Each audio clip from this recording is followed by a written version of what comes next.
Hello there and welcome. As always, this is Mikhail or Michael speaking, and before the video starts I want to say thank you all who decided to support me financially, be it through Patreon or Super Thanks. As always, I'm very grateful for your support, so thank you friends and have a blessed day. Now today's video I will start with Kursk Oblast, where Russian forces were able to advance yet again. Within the last 24 hours, Russian forces successfully stormed and capture previously Ukrainian-controlled monastery facilities that they used as a stronghold, defending one of the last Ukrainian-controlled villages in Kursk Oblast, Gornal.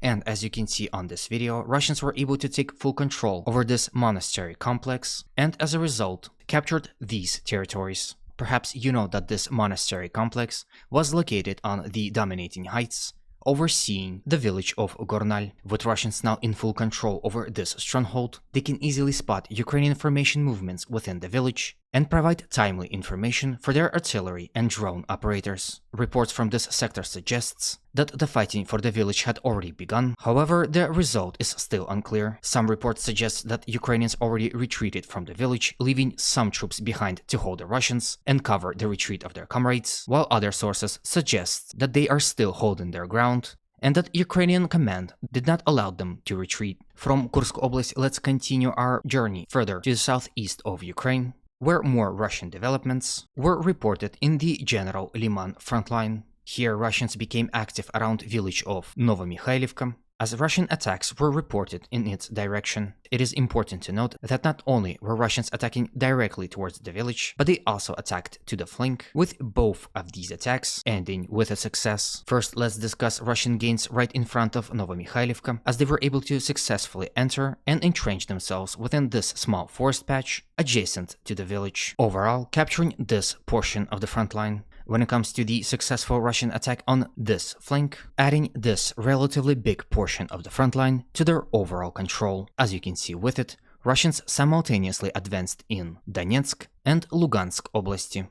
Now quickly let's discuss the situation around Nova Mikhaylovka. As you can see, with Russians controlling this forest, the battle for the village perhaps had already begun. Basically, capturing this village is like killing two birds with one stone, because not only will Russians be able to control the village itself, they will also be able to clear this small sector of the front, relieving pressure for Katerinovka, thus increasing its buffer zone and generally solidifying the front line, and perhaps even relocating some of their forces fighting in this area towards the village of Nova, towards which Russians also advanced today. This happened to the very south of the village. Here Russians attacked in the direction of this warehouse facilities, and as a result were able to successfully enter, capture and entrench themselves within this area. As a result, capturing this portion of the front. As you can see, although the warehouse facility is somewhat isolated from the rest of the village, this is a vital stronghold which Russians will surely use to storm the village proper.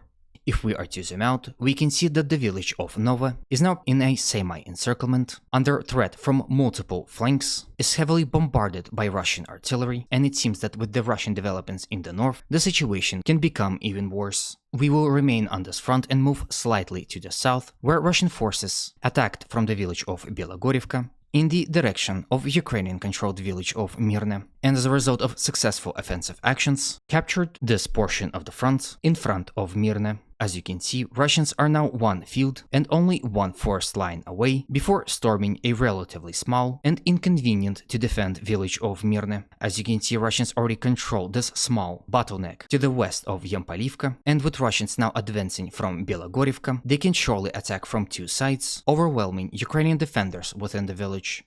Now, before I carry on with the video, please consider supporting this video by any means you consider necessary, as it motivates me to work harder, especially now that I've made a return and my numbers are still kinda low. Thank you for considering it, and let's move on. From here we move all the way to Toretsk city and quickly discuss the situation here as well. First of all, some clarifications are needed when it comes to the recent Russian attack along this road. It seems overall they were able to hold on to the patch of road, enter and hold on to the outskirts of Novodzerzhinskaya mine, as well as capture a rail station with this small patch of rail lines. In total, this is how Russian gains look so far. As you can see, Russian positions within the mine and rail station are not strong enough yet, as the front line is extremely narrow. so the dangers of Ukrainian flank attacks is always present, especially when it comes to Ukrainian attacks along this road. There are also reports that Ukrainians are actively counterattacking Russians in an attempt to throw them out from this mine facility, because they understand the real importance of it if Russians are to fully capture it and turn it into a stronghold, which I'm sure they are looking forward to. A road for this massive Terrakan will be open for the Russians. If we are to zoom in, we can already see even from the satellite footages that the Terrakan is fortified. This favorable position allows Ukrainians to look over this road, as well as spot Russian movements within the city of Toretsk. And if the Russians are to successfully storm and capture the Terrakan as well, Russians will be able to control this entire area, thus making Ukrainian defense of this sector of the city irrelevant. Now, when it comes to this sector of the city, Russians were able to advance here as well, as they attacked in the direction of this smaller Terrakan in attempt to bypass Ukrainian fortifications within the city and force them to retreat. As a result, with this recent territorial gain, they just reached the Terrakan, and perhaps as I speak, the battle for it is raging on. With the fall of the Terrakan, Ukrainian formations fighting in this sector of the city will be semi-encircled and will be forced to retreat through this small bottleneck, which, due to the fact that Russians are controlling this Terrakan on the dominating heights, would only make a situation for the retreating Ukrainian formations far worse. Now, it's not to say that Ukrainians don't understand this possibility. For example, recent footage suggested that there is some Ukrainian presence in this area. On the video, you can see Russians firing upon the buildings on the edge of the factory facility, which suggests that there is some Ukrainian presence. Now, overall, Ukrainians continue to harass Russian flanks. They do so in attempt to hinder Russian advance and buy themselves time, but as you can see, the balance of power is not in their favor.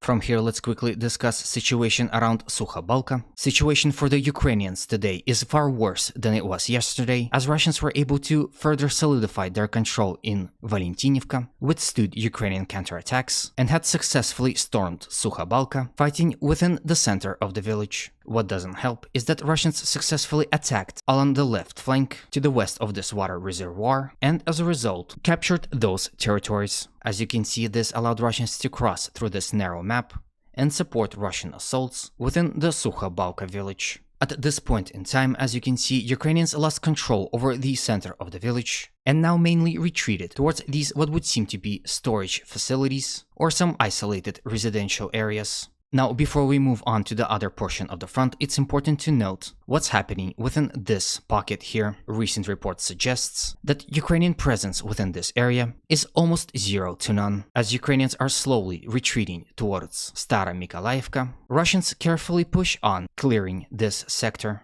So perhaps within a day or two, we will see Russians slowly close down this far pocket piece by piece. Now, at the very last, let's move towards the city of Pokrovsk. As you know, this city is absolutely important for the overall Ukrainian defense in this sector, and it seems that they will fight for it to the last man. So it is no surprise that all across the front, Ukrainians actively counterattacked the Russians. So far, they were only able to successfully enter, or should I say re-enter, the village of Uspenivka. And as of right now, battles are ongoing within the village. What will potentially help Russians defend Uspenivka is the fact that they control Novoselivka village extremely close to Uspenivka. This will allow Russians relatively quickly and under the cover of trees and buildings move reinforcements towards the front line, contaminating this Ukrainian offense. With this, I end today's video. As always, humanity calls me to condemn all violence against human beings. Have a good day, and always remember, Russia will be free and great.